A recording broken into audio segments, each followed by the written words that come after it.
Okay, good morning. It is 8:08 and I'm calling to order this meeting of the Affordable Housing Trust Working Group. This is a remote meeting. Pursuant to Governor Baker's March 12th, 2020 order suspending certain provisions of the open meeting law, under Mass General Law, Chapter 38, Section 18, and the Governor's March 15th, 2020 order imposing strict limitations on the number of people that may gather in one place. This meeting of the Affordable Housing Trust Working Group will be conducted via remote participation to the greatest extent possible. Specific information and the general guidelines for remote participation by members of the public and/or parties with the right and/or requirement to attend this meeting can be found on the Town of Westborough's website at town.westborough.ma.us. For this meeting, members of the public who wish to watch the meeting may do so in the following manner: on Westborough TV, both the cable stations on Charter and Verizon Fios, as well as the westboroughTV.org website. No in-person attendance of members of the public will be permitted, but every effort will be made to ensure that the public can adequately access the proceedings in real time by technological means. In the event that we are unable to do so, despite best efforts, we will post on the Town of Westborough's website an audio or video recording, transcript, or other comprehensive record of proceedings as soon as possible after the meeting. So quickly going over the agenda. This morning, we're going to approve minutes from our last meeting. We're going to have a discussion and vote to appoint our representative to the Community Preservation Act Exploratory Committee that was created by the Board of Selectmen. This is a joint appointment with the Housing Partnership Committee. The individual we appoint jointly will represent both committees on that effort. We'll have as a discussion, we'll review the draft presentation we'll be using for outreach to other community organizations, and then we'll walk through the three areas of our work: community with a co-urbanized update. We'll talk about outreach to boards, committees, and community groups. And then we'll dive into governance. Mr. Rauch can't join us today, but he did provide some information that we can review and discuss today. And we don't have to get into the detailed review of the Declaration of Trust, but we should just take a look at it so we know what it looks like. I can pull that up on my screen here. And then we'll review draft 6 of the analysis recommendations action items report. And then we wrap up, as we do every week, with any other business, next steps, and identifying action items, so that we have a record of the things we're trying to accomplish. And part of that will be deciding the process going forward as far as our meeting schedule. I want to thank, before we get into the meetings, I want to thank Westborough TV again for recording and broadcasting our meetings. It's a great help. I'm definitely hearing from people, and they are watching the live and they are watching the recording, and it's beneficial to the community. So thank you for that. So moving in to our first item on the agenda is a discussion and vote for approval of the minutes from our August 28th, 2020 meeting. I so move we approve minutes. Okay, do I have a second? Second. Oh, Steve. Okay, thank you, Mr. Durrett. Thank you, Steve. And any discussion, comments, corrections?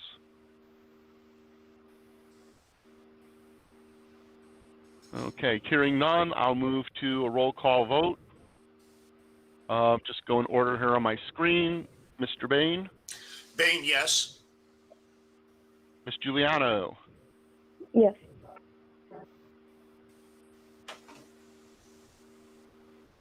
Mr. Durrett? Durrett, yes. And Edinburgh, yes. So that minutes are approved with a vote of 4-0-0, 4 being present. Okay. Next on the agenda is making our appointment for a joint representative with the Housing Partnership Committee to the Board of Selectmen's Community Preservation Act Exploratory Committee. As a bit of background, in August. I think in the first meeting of August or last meeting of July, I forget which, the Board of Selectmen voted to create an exploratory committee for the Community Preservation Act. This committee will be looking at the current status of the Community Preservation Act, deciding if they would recommend that this be something that the town adopt, and if so, would work to bring it forward for town meeting in March of 2021. So, you know, similar in sort of motion that we're going through here, just a little bit of different timing. In creating the exploratory committee, there's a seat on that committee that is intended to represent affordable housing and housing matters, as that is a significant component of how Community Preservation Act funds might be used. And so there's a seat that will jointly represent both the Housing Partnership Committee and our working group, and if the trust passes, the trust. So at our August 21st meeting, I requested interest from members in filling the role of liaison in representation. Leah McLean, while not appointed to our committee, has been very active in working with us and helping execute our mission. She is an interest in taking the role. On August 25th, Ms. McLean was appointed by the Board of Selectmen to the Housing Partnership Committee, even as she remains an active participant in the work of our group.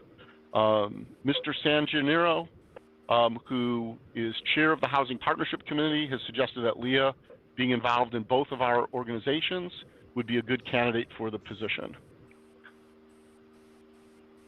And so, I could use a motion of nomination. I so move that Leah be appointed as our representative. Second. Okay. I'm just taking some notes here. Okay, any additional discussion? Okay, hearing none, roll call vote. Jennifer? Juliana, yes. Ed? Bain? Bain, yes. Mr. Durrett? Durrett, yes. And Edinburgh, yes. And so by a vote of 4-0-0 for present, Leah McLean is now our representative.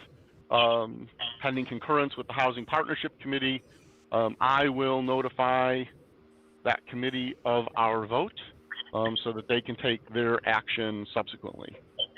Congratulations, Leah. Thank you. Okay. Okay. So next on the agenda is discussion review of our presentation for outreach. And so what I'd like to do here is give me a second and I will bring it up as a presentation.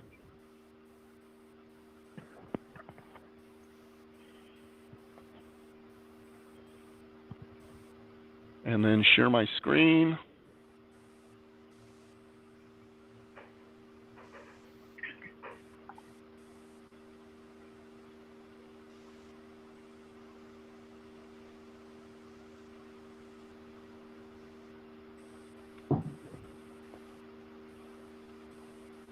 Okay. Can everyone see my screen? Looks good. Okay, great. Okay. So what I thought I would do is sort of run through. This is a presentation that I drafted. Ed and I worked on it. He provided feedback, sort of restructured it. I've put in some speaker notes. Knowing that we're going to be using this presentation when we go to different boards and committees or different community organizations, if not in person, by Zoom or Google Meets like we're doing today, I thought it'd be helpful to also have some speaker notes or scripts. So I'll be going through what has been drafted so far, and then we'll share this out as well for any additional fine-tuning and comments for what we're looking to do. So the hope here is that that we're telling a story, that has a beginning, middle, and end. The beginning is sort of why we're here we are, why we're here, what we want to do, how we're going to get our journey, and then the end would be soliciting support for approval of the trust at special fall town meeting. So with that introduction, let me walk through it right now, and get your feedback. If you want to interrupt along the way, feel free. Dialogue is good here, and we can make notes and make changes as we go along. So obviously, if we're presenting, we thank folks for being there, and we talk about and we begin. So concerns about housing affordability are a consistent theme from residents. As a community, we want our residents to be able to remain in Westborough as we move through life's phases. We want our sense of community, our downtown, our restaurants and entertainment, and our businesses to be vibrant and healthy. But is Westborough affordable? Let's spend a few minutes to explore housing affordability, our town, and ways we can improve. So the U.S. Department of Housing and Urban Development, known as HUD, defines housing as affordable when the cost of housing, whether that's rent or mortgage, plus utilities, is 30% or less of the household's gross income. A household is considered cost burdened when the total cost of housing is more than that 30% threshold. When that total housing cost is more than 50% of gross income for the household is considered severely cost burdened. Now, when compared with similar towns, the cost burden to own or rent in Westborough is about average. Too many households, however, will struggle to pay rent or to own a home. And so the most recent data we have as of 2018 shows that almost 43% of renters in Westborough are either cost burdened or severely cost burdened, and 16.4% of homeowners are cost burdened or severely cost burdened. And again, while this is not atypical of Westborough and similar communities in our area of the state and throughout Massachusetts, it still represents a significant challenge when it comes to housing affordability. And so we know that housing affordability is a strategic issue for our town. With broad input during the town's 2018 strategic planning process, housing affordability and diversity was ranked the #2 top priority. And we see that as fairly significant. And as part of that process, specific recommendations were made and included the need to develop strategies, projects, and funding to improve affordability and housing diversity. And this is really where a municipal affordable housing trust fits into the picture. So what is a municipal affordable housing trust? A municipal housing affordable trust provides the structure to fund and manage projects that improve housing affordability. The trust is a public entity, part of the town's bylaws, that operates independently as a real estate trust to create, maintain, and preserve affordable housing. As mentioned, it'll be created by a vote of town meeting. It's run by a board of trustees appointed by the Board of Selectmen. And as a public entity, it's still subject to all the procurement rules, designer selection, open meeting, and conflict of interest laws that any government entity is required to observe here in Massachusetts. Under statute, it's defined under Mass General Law, Chapter 44, Section 55C. And in general, the overriding purpose of an affordable housing trust is codified in state law, is to provide for the creation and preservation of affordable housing in municipalities for the benefit of low and moderate income households, and we'll talk about what that means. But what can affordable housing trusts do? Affordable housing trusts have the ability to buy, sell, manage, build, and fund housing projects. And when I talk about housing projects, I'm not thinking the stereotypical project with high-rise, high-density building. It can be any nature of market rate to affordable conversion, new construction, repurposing of existing homes, apartments, and buildings into affordable housing. The Housing Trust is also able to support local initiatives, and they can support projects that meet both subsidized housing requirements as well as workforce housing needs. Housing trusts get their funds from a number of sources. In addition to grants and gifts, trusts receive funding from the town. This funding can come from the Community Preservation Act funds, inclusionary zoning requirements for projects developed under special permits, or mitigation funds from other development projects. And anytime the town is providing funding or funds to transfer to the housing trust, that does require a vote at town meeting. And so the town still has oversight and direction into how much funding the trust receives. And part of the advantage of having a trust is that the trusts, by operating somewhat independently, are actually able to respond to opportunities and make timely decisions and move initiatives forward quickly. So why do we want a Westborough Affordable Housing Trust? Well, we want to create the Westborough Affordable Housing Trust to help us achieve the goals outlined in our strategic plan, to increase the housing diversity and improve housing affordability throughout town. In doing so, creates a broad range of benefits for our community. Some of them are listed here on the slide. Why now? Because now's the time to act. Currently, the town is very fortunate to be expecting inclusionary zoning and mitigation funds from active developments, with some of these funds specifically designated to meet affordable housing needs. Creating the trust now will allow us to capture and use those funds as intended and as the town feels appropriate. So it's the right solution at the right time. In creating the trust, our mission is to provide for the creation and preservation of affordable housing units in Westborough for the benefit of low and moderate income households, and to support efforts to improve housing affordability for our community in general.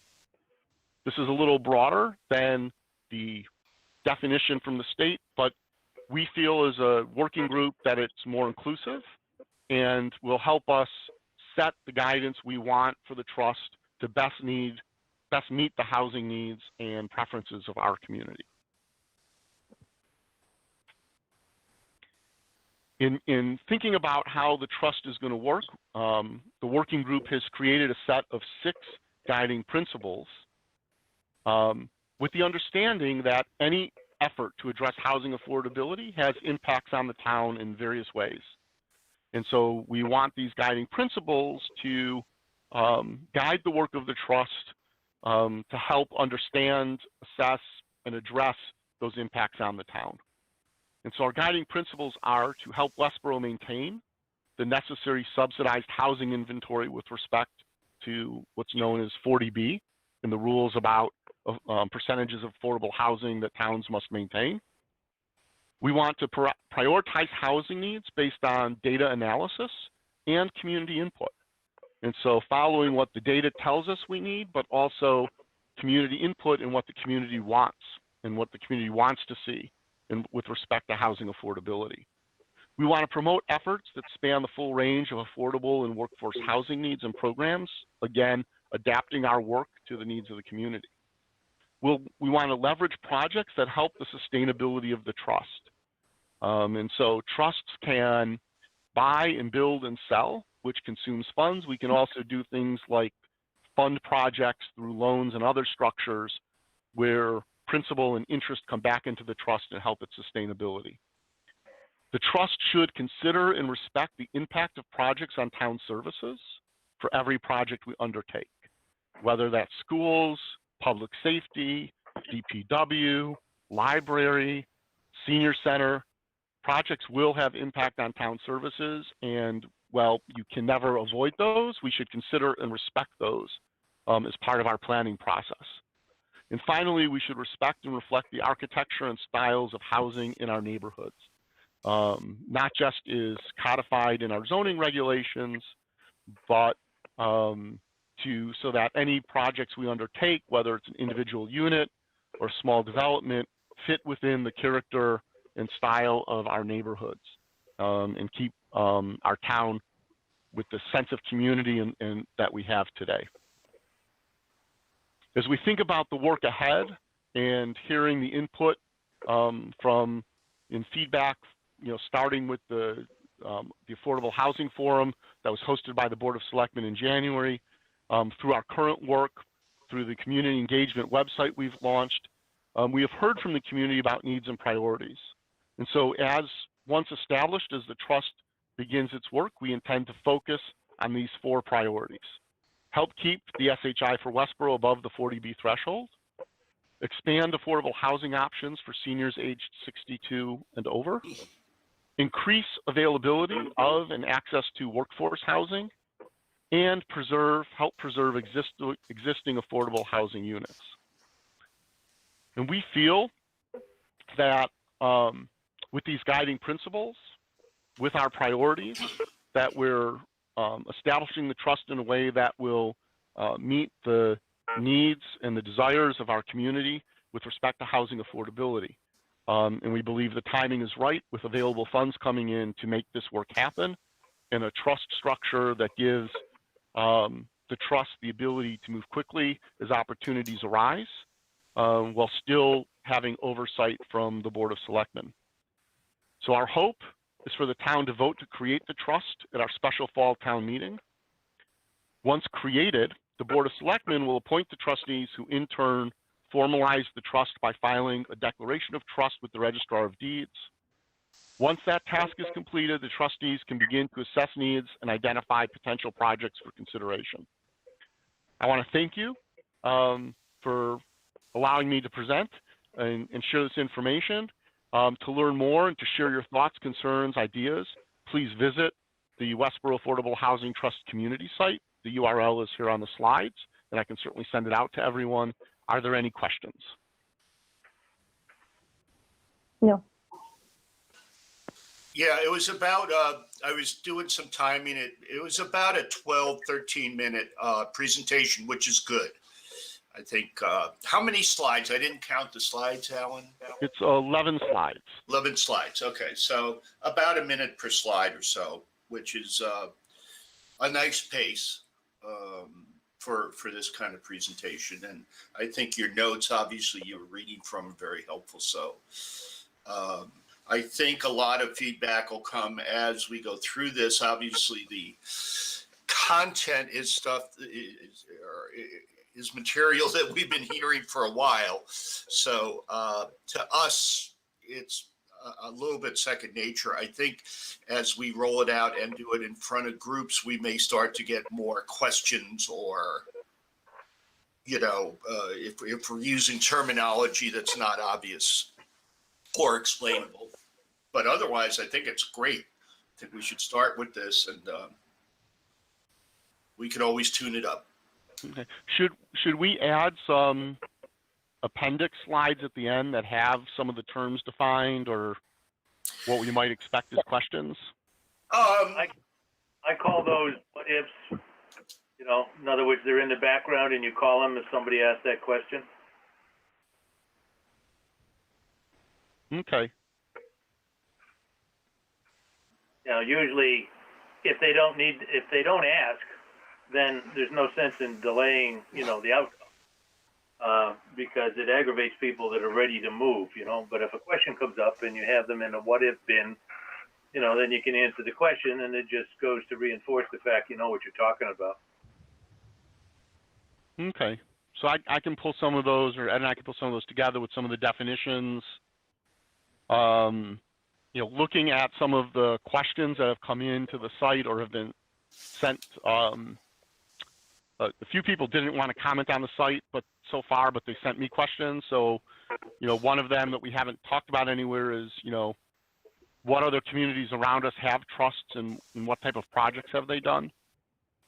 So we can include some of those examples as well. Yep. For the what if bin. Okay. Any other feedback on the presentation?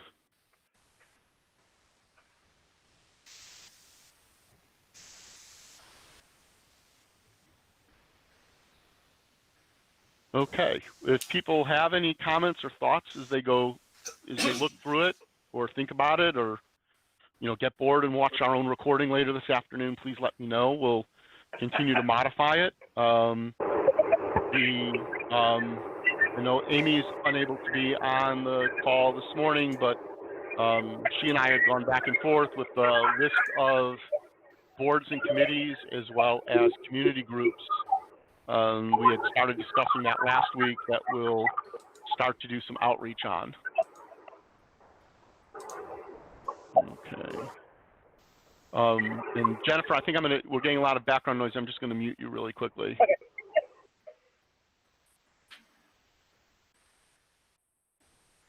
Oh.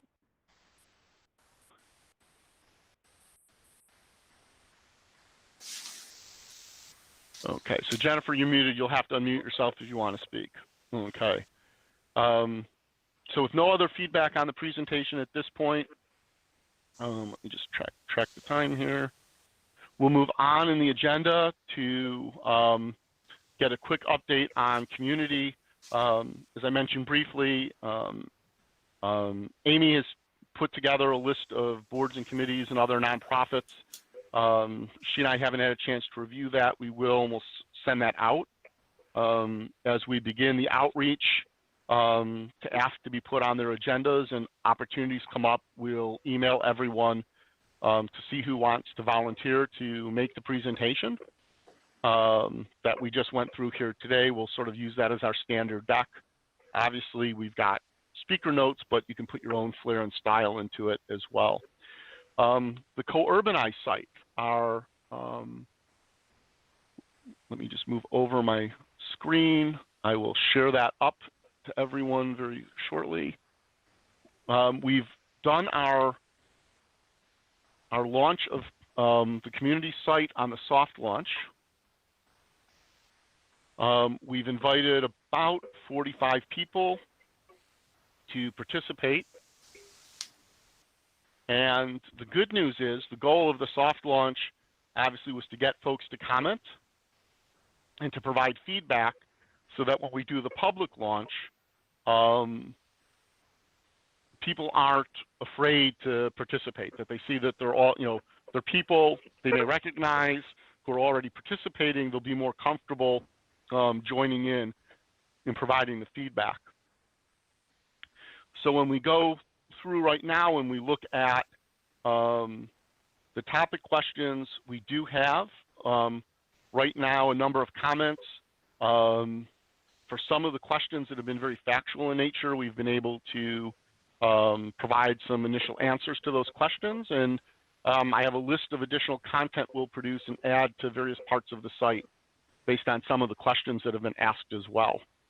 And so, so right now the site is going well, and we are getting feedback, and so we'll continue to make updates. The general schedule would be most likely officially Tuesday morning. We'd like to schedule the public launch.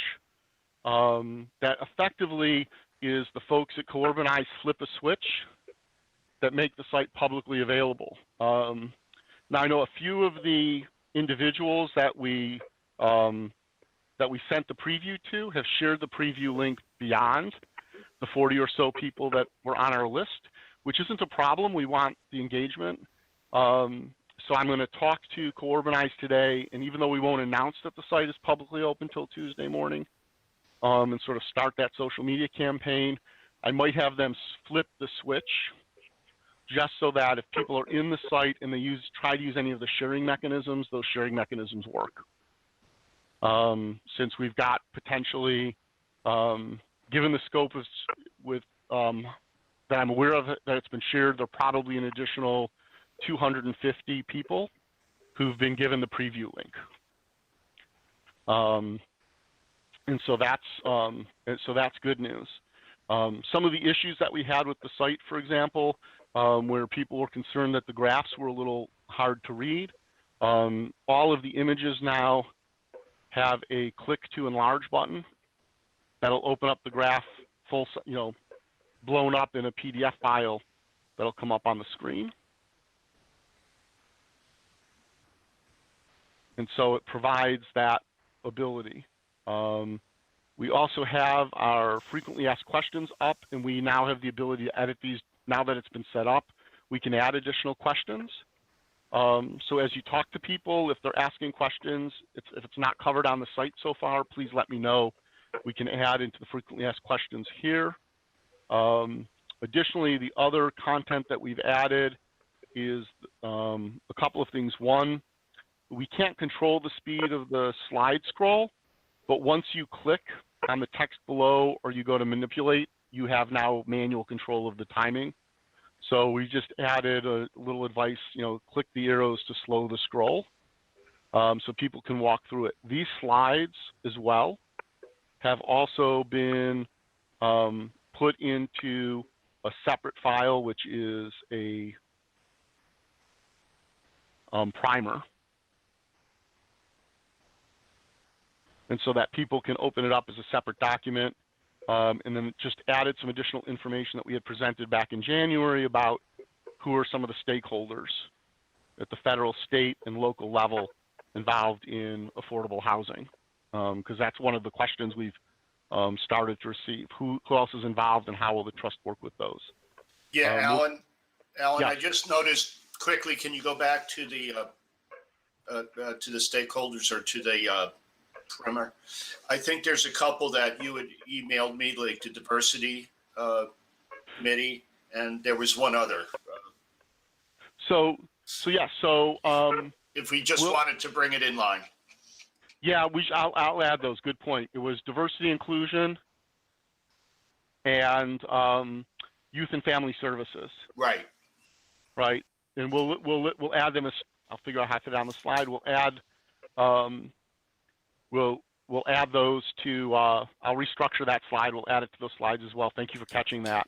And they're stakeholders because Youth and Family Services is a stakeholder because they are a referral source and can also be the start of the process for helping people connect with affordable housing and addressing housing insecurity and other needs.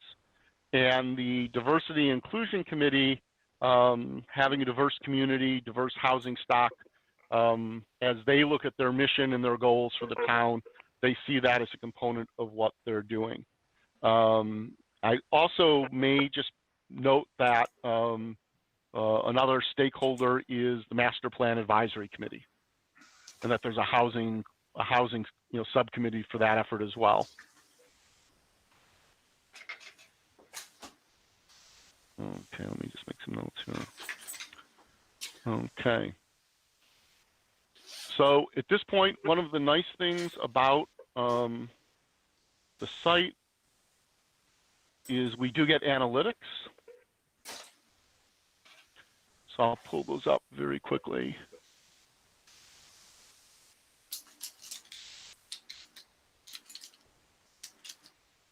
Okay, so this lets us know how many comments we've replied to. That people have made. We don't have to reply to all of them. They recommend 70%. As we get more comments, it'll be easier to maintain that. Today we have a total of 25 comments and replies. And part of what happens is comments get and replies get fed through an AI engine and get rated for sentiment. And so what we have right now is that of comments and replies, 56% are positive and 44% are neutral, which is actually very good. I might go back and do some editing of replies to make them a little more positive because the replies tend to be neutral. But the comments we have from our previewers have all been, either supportive or asking questions in a supportive way. So their rating is neutral or positive, which is very good. And we'll keep tabs on the sentiment, on the comments, and on the reply rate over time. Okay. Any questions about the site and where we're at and what our plan moving forward is?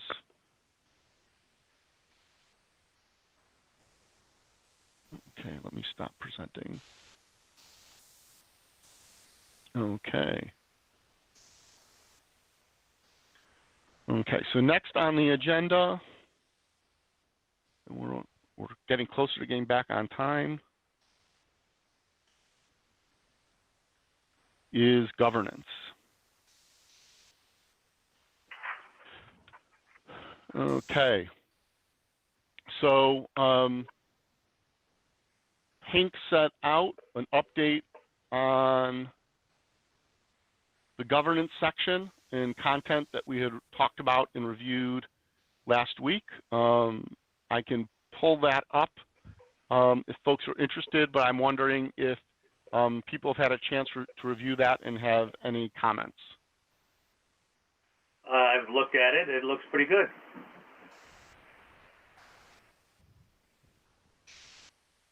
Okay. Leah, Bill, John, any additional comments? Jennifer? I'm getting thumbs up. Yeah, it looks good. Okay, Ed says looks good. Okay, and so Ed, you'll pull this into the main document at this point? I already have. Okay. What we did do is we broke out, as you requested, I know, 2 weeks ago, the oversight and limitation component and the funding into the recommendations and action plan. Okay, excellent. Okay, yeah, that would have been done before, but you know, Hank had those sort of four groups, four sections. Yeah, so that's been mapped into the document. Exactly. Okay, great. So the other thing that Hank shared was a draft of the Declaration of Trust. Okay, and so as a bit of background, this is actually the legal document that will get approved and will get filed with the Registrar of Deeds, which in effect creates the legal land trust. And one of the things I've checked with is who pays for that. But in any case, it's not a lot. It's like a $250 filing fee. No big deal. But in any case, what he sent out was a draft version of the trust. Things highlighted in yellow that will need to be filled in before the trust is filed. You'll notice that the initial trustees are listed in the Declaration of Trust. And so each year, if trustees come off their term and choose not to continue, or other people want to join in and there are changes of trustees. So in any year where there's a change in trustees, an amendment gets filed to the trust as well with the Registrar of Deeds. One of the things that Hank suggests is that the purpose of the trust be modified to match our mission. And so as we finalize that mission statement, we can do that. He also noted that, and this is a standard form trust that gets used. So points for discussion that he had is that under Mass General Law, housing trusts can become the lottery and monitoring agent for affordable housing and can actually accept compensation for those services into the fund. So right now, a little bit of explanation. When an affordable ownership unit comes up for sale, the Westborough's Housing Partnership Committee is also an authorized agent. So they can help manage the lottery, which means review submission packets to qualify buyers, put them into the drawing for the lottery, etc., manage that process, the advertising. Now, DHCD, which controls that process, and because of the legal complexities of it all, my understanding is Westborough's Housing Partnership Committee generally doesn't act as the lottery agent. They do review all sales for compliance and guide them through the approval process. They also help with the marketing. but that DHCD tends to contract with nonprofits that specialize in running affordable housing lotteries. So organizations like CHAPA that are statewide, that do this on a statewide level. So it's something that we as a housing trust could do. There are already resources in place doing it. And so whether or not it's something the trust would want to do or not, we can discuss whether or not we want it to be included in the declaration of trust. Some might say include it in the declaration of trust. You don't actually have to execute on it. Others say if you're not going to do it, pull it out. So think about that. We can discuss and decide on that at our next meeting. Could just one point on that, Alan, just to make sure we're clear. When I was talking to Linda Strand at the Westborough Housing Authority, they use DHCD as the lottery agent. Now, what that means? Right. So the housing authority is rental units. Correct. And it's a public housing authority, so DHCD controls that process. Correct. I'm not sure it's by choice. It's the housing authority. I think the housing authority would like more local control, but just the current state regulations centralize that statewide. Correct.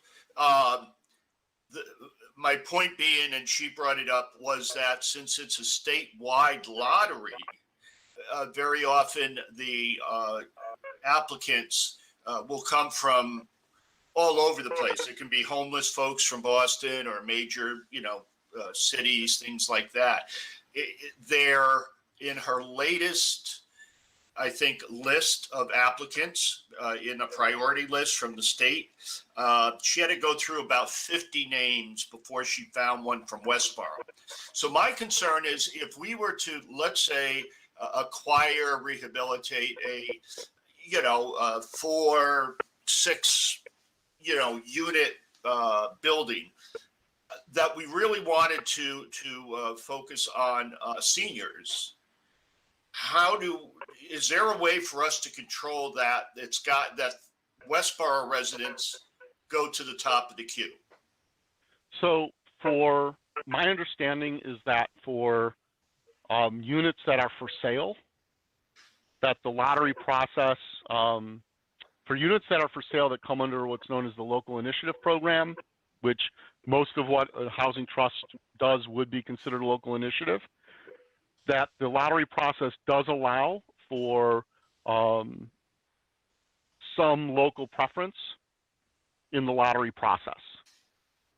So that Westborough residents who are looking to purchase affordable units in Westborough, and I know I don't have all the details of all the rules, but that there is a means for those to have some preference over equally qualified applicants from other towns. Okay. But those units for sale, affordable, still get advertised publicly. So for example, there's a planned community that's they're starting the sales process, I believe in Acton. I think it's in Acton, where there are like 4 to 6 units that are being marketed as affordable. Senator Eldridge's office sent me an email, and saying, "Hey, let Westborough people know, right, that this is going to be available, in our community, but in a different community, but it's available." And so there are some mechanisms for that on the purchase side. I am not sure of the rules when it comes to private affordable housing that's rental. I would need to look into that. I think it would be helpful because this would be a question I would have and others may have about funding a trust if we can't ensure to some degree preference for Westborough residents. In other words, it's good that we would do affordable housing. We're a welcoming community. We would want to help those in need, but at the same time, our priorities are second highest priority is really elderly housing. Is there somebody, and maybe this is just the governance, Steve and Hank go off and find a lawyer or somebody that could provide us a summary of, either do's and don'ts in the trust document and or explanations of what we can do or can't do. Yeah, we can definitely look, and I can help Steve and Hank. The three of us can, combine forces or divide and conquer and get that info. I'm not sure it goes into the trust document, which just sets, the high level rules, as those are issues on how lotteries work, are regulations that will change over time. Mm-hmm. And so we wouldn't stipulate, and they're not within our control per se, so we wouldn't want to stipulate those in the trust. But we can definitely look into that. The other component that that comes into play is there are other housing programs. So, for example, the City of Boston has partnered with the Massachusetts Housing Partnership, which is a private nonprofit. Mm-hmm. MHP offers special mortgage programs for first-time home buyers. And the City of Boston is partnering with them to help fund that program. And it's specifically for Boston residents who will be then purchasing, who are renting in Boston, who want to purchase in Boston, right? And so there are a variety of, beyond just, hey, we've added units and who can buy or rent those units. There are other programs that we might be able to participate in a sustainable way that would help Westborough residents stay in Westborough. And so we can research those as well. Okay. Next in the trust is at the specific direction of trustees here under to monitor the expiring use of any affordable housing in Westborough. Currently, that monitoring is done by the planning department and the housing partnership committee.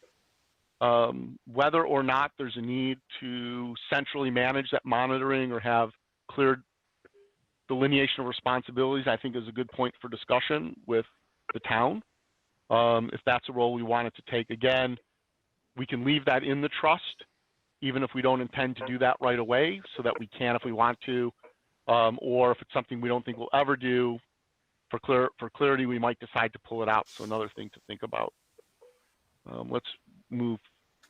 I'm having trouble keeping us on schedule, so let me move through a little bit here.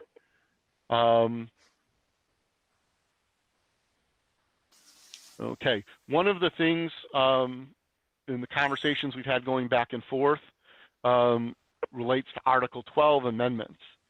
So Mass General Law, the Chapter 44, Section 55C, basically says that the Board of Trustees can modify the trust themselves. In looking at other declarations of trusts, many have put in, the statute also gives us the right to modify the trust, to either expand or limit the powers of the trust, in a process for changing that. And so the thought here was that rather than having a simple majority vote of the trustees to amend the trust, to require a majority plus one. So on if the trust is 5 members, it would require a vote of 4 yeas. If it was a 7-member trust, it would require 5 instead of 4. And that sort of requiring a supermajority helps prevent or forces a greater consensus on changes to the trust. Hank hasn't put it in because I'm not sure he thinks it's necessary, but some trusts also require a vote of consensus by the Board of Selectmen, so that the trustees, if they want to make a change to the declaration of trust, would have their majority plus 1 vote, and then it would go to the Board of Selectmen for concurrence, a majority vote of concurrence. And so again, this is, balancing. And part of what we're trying to do is the trust is intended to provide the general rules of engagement and legal structure. It should not need amendment very often, mostly, aside from keeping the names of the trustees current. But in that regard, at times it might need to be changed, but you don't want superfluous changes, or and some might say activist changes that could harm the harm the ability of the trust sustainability or ability to function. You sort of want deep thought into that. So I'm going to ask folks to think about that. Provide your feedback to myself and Hank and we can, and Steve, and we can go and if need be have a discussion on that, or we can leave it the way Hank's proposed here. Okay, and so those are the issues. The other, we all get to sign, it gets signed and notarized, blah, blah, blah. All of the rest of the yellow is just inserting information as far as legal information, county, municipality, district, things of that nature. So I know it's a little dry reading, but please take some time and look over the Declaration of Trust and let us know if you have any questions or need clarification on anything in those topics that we've discussed. Your feedback is important. Anything else? Having set the table for that, please go to page 8 of the trust document. You'll notice that Massachusetts is spelled wrong. You're right. I will get that corrected. Also, okay. because this was cut and pasted from templates, we have the names of people from other towns in the notary declarations. That's good. We give them $1 million to stay away, right? Yes. And actually, I believe our town clerk will provide us with the notary statements so that we can sign and she can notarize. So. Okay. Okay. Thank you for pointing that out. So not as bad as the political ad that misspelled Worcester, I guess, but. Well, that's good. Just shows that they don't come to Massachusetts very often. True. Okay. Anything else on governance or the Declaration of Trust?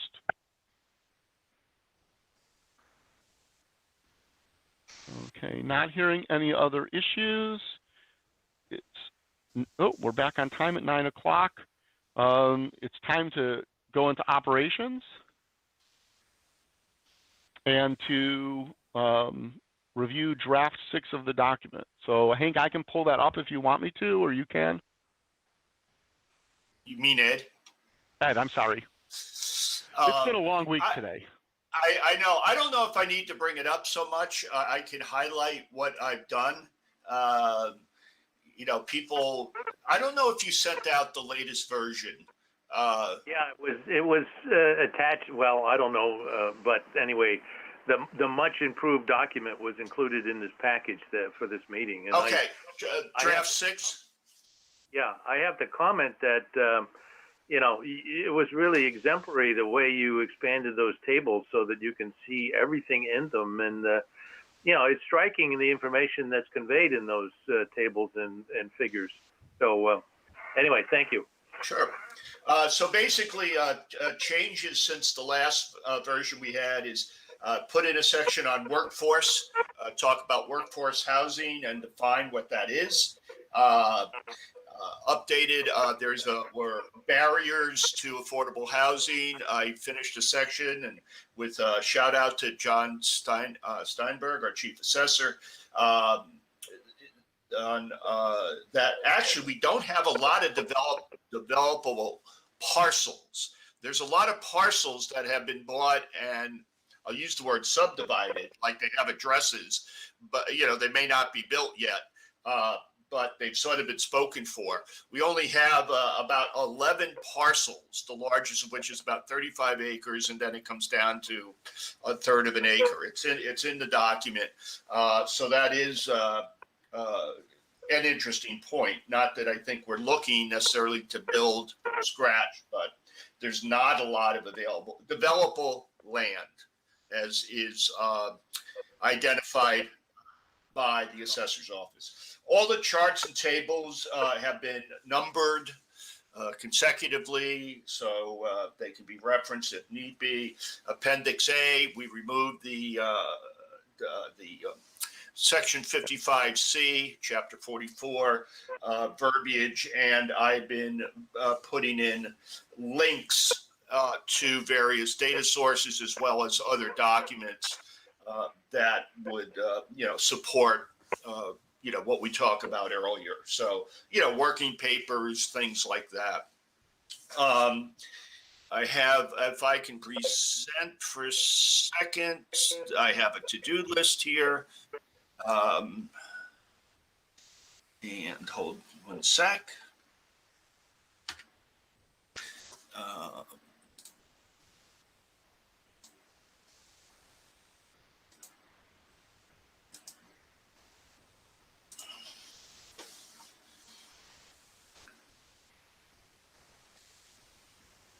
I don't know if you can see that. Can everybody see it? The affordable housing document to do. Can you see it, Alan? Yeah, people can. Okay, good. Yeah, basically we need to write the executive summary, which I think we can start on. One of the, we really don't anywhere in the document do a good, I think, introduction or explanation of why affordable housing is beneficial to our town. I think there were things, and I think I saw it in Co-Urbanize, some of the quotes from Habitat for Humanity, et cetera. Alan, if you could maybe bird dog some of that for me, I can then try to work that in. And I think it should go right into the introduction. And, you know, maybe parts of the slides, but we should start out with that. Like, what's this all about and why do we need to talk about this? One of the other things I think we should do on housing affordability is talk about taxes. You know, we are in the 2000 FY20. Our average family tax bill is we're ranked number 30 out of the 351 towns in the Commonwealth as far as the average family tax bill. You know, we're pretty high up there. And I think that obviously is a issue with, you know, particularly fixed income seniors who are, you know, may have difficulty paying their tax bill. I don't know if we think the charts are good to go, then that's good. That's the next point there. And I think the last thing is types of projects. And I don't know if that's something, Alan, you and I work on. You want to put up something, we can include that. That's the last part of the action of the recommendations and action plan. So once these are done, all the sections should be complete, except for any other commentary we would want to put in, but it should be ready for a final draft review. Okay. So from a timing perspective, yeah. What I guess what I'm going to suggest is that I can certainly help you with with many of these, you know, punch list items to Sure. finish the document. Yeah. I'm thinking that, you know, if we're going to review it at our next meeting, that we probably need more than a week. One, to make the changes, finish this up, and give everyone time to really read the document thoroughly again. So I guess I'm going to suggest that that we have our next meeting to review this on the 18th, 2 weeks from today. And what we'll do is, with the goal of, you know, giving people, you know, 5 days, maybe a week at least, if not a week, to review and make notes. So if you're comfortable, if you think we could wrap up this punch list over the next, you know, 5 to 7 days. Oh, I think we can do it within well, depends upon your availability, but I'm around. I don't have any other conflicts, and I think this should be able to be done by, you know, mid next week. I mean, I know it's a long weekend, but I don't mind working. I would shoot for like next Wednesday at the latest to try to get a version out to people. Okay. Let's say Wednesday or Thursday, just because it is a short holiday weekend. Yep. And then at our meeting on the 18th, we would do a final review and edits in the meeting. At the end of that meeting, we'd have a final document. and then I will just let the Board of Selectmen know that that's our intent. Okay. Because I expect that they will be looking for us to come and present the document at an upcoming meeting. But probably not the second meeting in September, as that would only give them 2 or 3 days to read everything. But if not that meeting, then I would expect the first meeting in October would be a candidate for us to be present. And the town meeting is now November 9th? That is, the intent is that the Board of Selectmen is going to set the date of special town meeting at our meeting on Tuesday night. Okay. So we'll know firmly. It's on the agenda for this coming Tuesday. We'll know at that point. But just, given where the state budget is, given the logistics of early voting for the presidential election, and the request from the town clerk that we not have town meeting in the middle of that, I don't know the exact date, but I expect the date will change and will be pushed back, not forward. So, okay. Okay, any other comments or feedback to add at this point in time?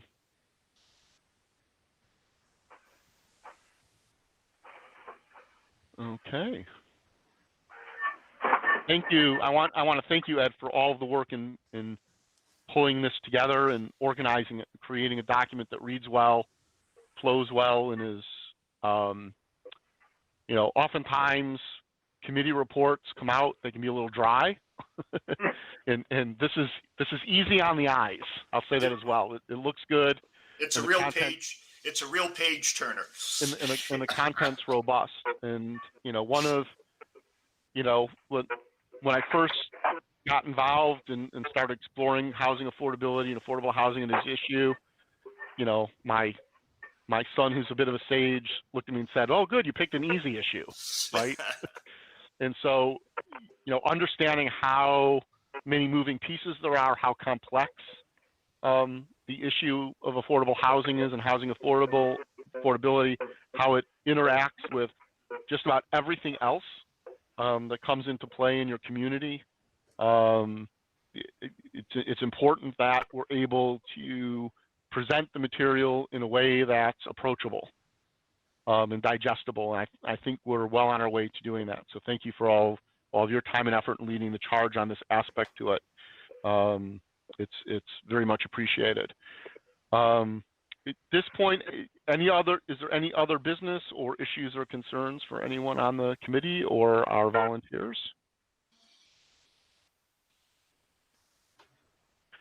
Okay, so as far as action items, we will, I'm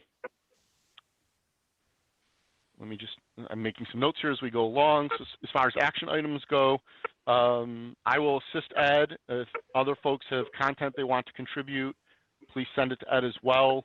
The goal is to provide the proposed final draft of our report and have that assembled and back out to everyone for review by next Wednesday or Thursday for final review and acceptance at our September 18th meeting. And that will be sort of the operations side of things. The governance piece will be included in that document and part of that final review. And at the September 18th meeting, we'll discuss the few issues and scope of the Declaration of Trust with an intent to finalize what we believe our final recommended Declaration of Trust will be the 9/18 meeting as well. Over the next couple weeks, we'll be stepping community engagement into high gear. We'll announce the public launch of the community site on Tuesday, although we might flip the technical switch before then just because there's so many people accessing the site. We will continue to add content. We'll start doing periodic updates. So anyone who goes to the site and registers and comments or just simply wants to get an update can do so. We'll start adding additional content and updating people so they know to come back to the site and engage again over the next couple weeks.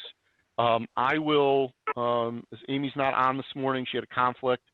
I will share out the list of boards and committees and organizations that we want to do outreach to.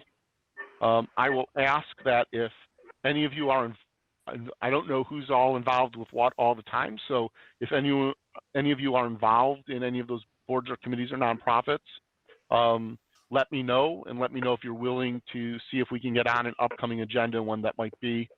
And I will start publishing a calendar so that each of us can take turns with the presentation. And I'll make some modifications to the presentation and the script, share that out with everyone. Again, I'll do it both as a Google slide deck, as I did today, but also as a PowerPoint presentation for those of you who are more comfortable with the Microsoft Office suite. And then you can tweak the speaker notes and everything like that to fit your style a little bit. And we'll, head into the outreach. With that said, I believe we've covered anything. I just want to go around one more time to see if there are any questions or concerns. Okay, yes, other action item. I need to notify the Housing Partnership Committee of our vote as well today. So I will put that as an action item. Okay, with no other business or outstanding issues and having covered the next steps and action items, I would entertain a motion to adjourn. So move. Second. Okay, roll call vote. I'll start with you, Steve. Durant, yes. Ed. Bain, yes. Jennifer.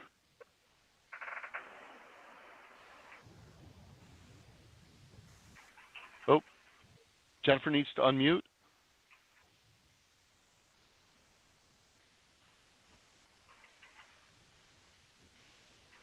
I think *6.